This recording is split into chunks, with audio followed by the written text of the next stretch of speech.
Hi everybody, I am theReadingTortie and welcome back to my channel. Today we'll be doing the book review for Alice Hoffman's The Ice Queen.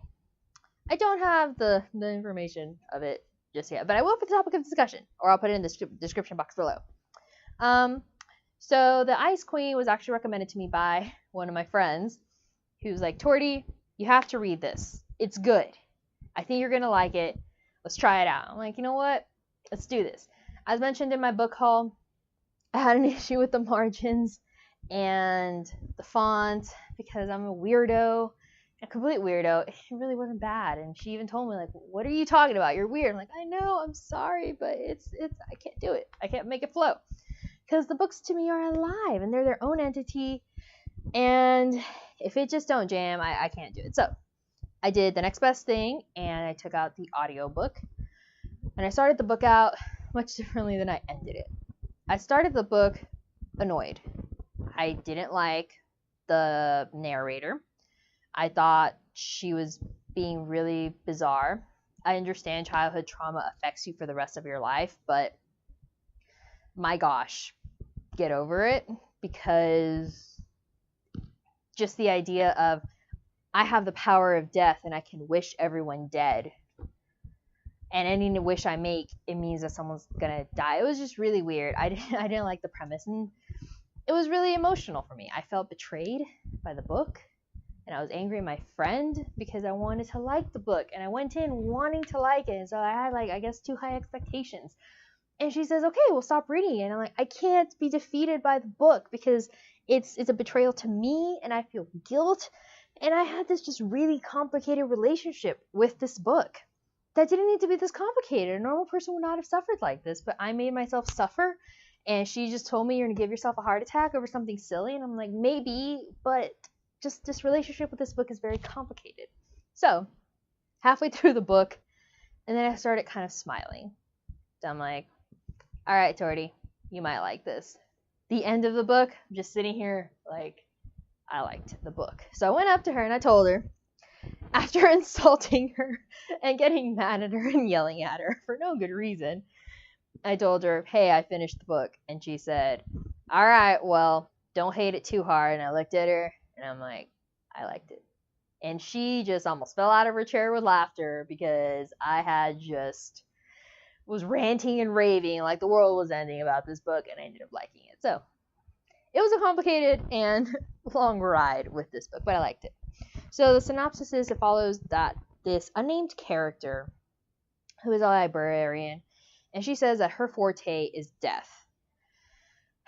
And after some circumstances, she ends up moving down to Florida with her brother, and there she just becomes much more restrained with herself, with reality, with life, and the occurrences in her life. She can't cope with them, she doesn't understand them, and she ends up getting struck by lightning. And after that, her life kind of changes and she becomes even more miserable and more desolate. But that's also the time that she starts to heal. And she starts to heal with a potential love interest. She starts to come to terms with her past, her present, and what her future holds and where she wants it to go. Because after the potential love interest, and after she decides to try to live and isn't afraid of it anymore, she realizes that she could have always moved on, but she just wasn't strong enough yet. And she grows. She really does. And I like the way that it ended. So, the characters annoyed me, obviously. And I think that what annoyed me the most was that there were spurts of poetic beauty in the book. I'm a writer. I'm writing a ton of books. Like, I have stuff always going on. I'm actually sending a couple books to be published. So I guess I look at it from the writing lens. And so when I see just glimpses of this poetic beauty that makes me pause and gasp, and then you just go back to repeating the word death over and over, I'm like, you could have done something so much more riveting and powerful. And because of the writing, I didn't like the character. But then halfway through, when she starts to change and develop, and she becomes different, I start liking her, being more sympathetic to her plight. I have my own, trauma. We all do. We all have our cross to bear, as they say. And I became more sensitive to hers after I saw her kind of get out of the mindset of that little girl that was scarred. And she started looking at it from an adult's perspective, like a developed adult that understands life isn't perfect and it's going to beat you up and kick you in the face. But it's okay. You have to pick yourself up and keep going. And her brother plays an important part in that. And she starts developing family ties and starting to realize what is important in her life. And, not everybody's family is important in their life. That's fine. Whatever works for you. But in her life, it became crucial to her development, as did her attempt at a romance with said person that you guys are going to meet if you read the book. And it was also very lovely the way there's tidbits of surrealism and magical realism with the stuff that happens after people get struck by lightning. So it's really cool. And there's certain characters in there that I liked from the get-go, and then they have like a tragic development. And when I started smiling and reacting to the characters, I realized this book is touching me. And I became happy again because I want to like the books that I read. I don't want to believe that I'm not going to like them. So when I don't like them, it's a very emotional, distressing moment for me. So I was very happy when I started liking the book. The setting is in Florida, and then part of it is upstate New Jersey, I believe. It's up in New Jersey. And it's very present. You feel the heat in Florida. You feel the humidity. And I did this on audiobook, like I said, and you feel the heat. I'm in Austin, Texas. It's 110 degrees outside, like on a regular basis. So when they were talking about heat, I'm just like, wow, my AC cannot be any higher. And I'm still sweating because it's just probably one of the most prevalent things. It's the cold in the north and the hot in the south. So the setting was very present. It was a very quaint little town, and I believed it was a quaint little town.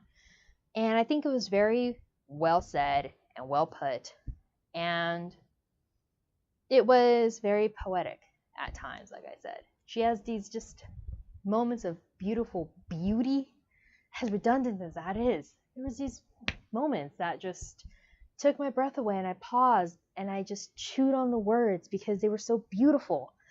And then we would revert to something that wasn't. I'm like, what happened? Like, what happened between these two pages? But the setting was lovely, and it was colorful and vibrant and hot and then cold. And it was well done. Even in the beginning when I didn't like it, it was alive. I could hear everything. I could see everything. The setting was actually really well done. The plot, as I touched upon it, is really the development and the acceptance of the past, coming to terms with the present, and preparing for the future that previously was desolate and filled with fear. So that's the plot. And all of this starts happening after she gets struck by lightning, which is fun to learn about because there's certain things in there that, yeah, sometimes the jargon got a little heavy, but it wasn't so heavy that I got lost in it. So for the average individual that doesn't know all the scientific terms and all the crazy medical conditions behind being struck by lightning, it's not going to be overwhelming at all. I found it very palatable. So the plot moves along well. If it weren't for my ridiculousness in the beginning, I think I would have liked it from the very beginning. So it's well paced. The conflict is mostly internal up until about halfway through the book. It's very self-centered and selfish, but because she is afraid of other people, and she's afraid of what she can do to other people. And that's okay. After I liked the book, I realized, Tortie, you're being really hard on her. You're being really hard on the book. You can't do that. I guess I just went into it way too eager. And that's what happens.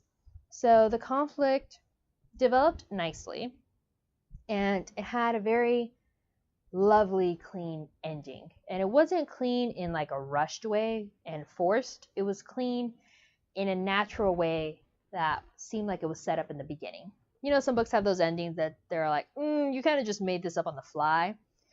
This ending seemed like that's how it was meant to end from the very beginning. From the first draft of this book, that's how it was supposed to end. And that was a lovely feeling, ending it on such a high note when it started at a fairly low note. So, conflict and resolution. Good stuff. That's pretty much it. It was a good book that I had a hell of a ride through. It was a complete roller coaster. And it wasn't until I started smiling, and it was the brother that had me start smiling, Ned, I think his name was, that I realized this book is with me. And at the very end, there's a part with Lazarus. You guys will know Lazarus when you meet Lazarus. And when she's reflecting on what happened to her, there's a part that just stuck with me. And I'm like, okay, this is nice. The following day, I kept thinking about it. And it was so beautiful and so poetic that I was envisioning the character, the unnamed narrator, actually doing what was written. And it was just lovely. And I realized this book is good because it stuck with me and I'm thinking about it. And it's still that line or two. That's the reason I'm buying the book, so I can have that line tagged and I can revisit it and look at how pretty it is and how lovely and poetic and beautiful it is. So it was good. And I liked it. I liked my hell of a ride with it because it just showed me also how unreasonable I can be and how alive these books are. I have very complicated relationships with books. They're good, they're bad, they're ugly. It's like they are their own entity to me. And this book was a prime example of that because I was angry at my friend for a while, but I was angry at the book because I felt like it betrayed me and I felt like I was betraying it because I'm like, I'm trying to give you the chance that you need. I'm giving you a chance and I'm trying to like you, but you're not letting me. And I was actually sitting in my car and yelling at the audiobook because I'm an unhealthy person. But I was just so distraught that I didn't like it. And then my friend's like, Tortie, you're really unhealthy. You need help. But I'm like, no, I just need to like this book. And so when I found myself involuntarily smiling and giggling and then just kind of sighing as the story progressed, I realized it was good. It touched me. The book heard me, and I actually recommend it. I don't know if it's for everybody, so look at the synopsis and maybe look at the reviews too before you pick it up. But it's a very lovely book. It's short, so nothing too crazy. But that's about it for this book review. The Ice Queen by Alice Hoffman. And I don't know if I'll be posting a topic of discussion for it. I might. Just depends on how it goes. I still haven't decided that. But thank you guys for stopping by. And be safe, and I'll catch you next time. Bye!